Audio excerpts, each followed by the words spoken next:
عمران خان د جیل نه دا پیغام جاری کړی دی موجوده آرمی چیف په باره کې چې دا د مخ په ځمکه باندې یو ډېر ظالم او جابر شخصیت دی او ډېر ظالم او جابر سړی دی او د کرسۍ د لالچ او د اقتدار د لالچ لپاره د په 26 نومبر په پنجاب کې په خیبر پښتونخوا تیرا باجوړ وزیرستان او رګزو د میرانشاه ټول ظلم او جبر د وکړو د اقتدار لپاره او د کرسۍ لپاره.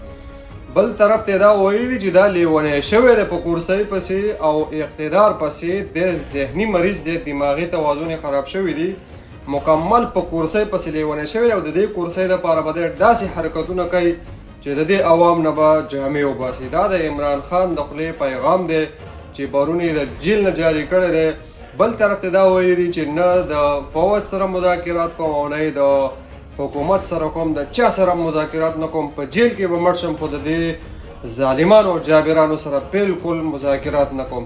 ځکه موږ عمران خان ته غیرتي وایو، د امت مسلمه لیډر، د کینګ آف د ورلد جناب عمران احمد خان نیازي غیرتي لیډر. مور دې کینې ستا په شانتي زوی دې راوړي او پلار دې کینې ستا په شانتي بچی دې پیدا کړي. پلار دې غیرتي او مور دې غیرتي او ته غیرتي.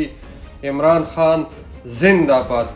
دغه شانتي په بل یو لیډر کې جرأت او غیرت نشي چې دغه شانتي سرعام نوم واخلي او په جیل کې دننه چې دغه شانتي نوم واخلي او دغه شانتي پیغام جاری کړي. دا ټول لیډران ستا د دې چپلو نه لوګي.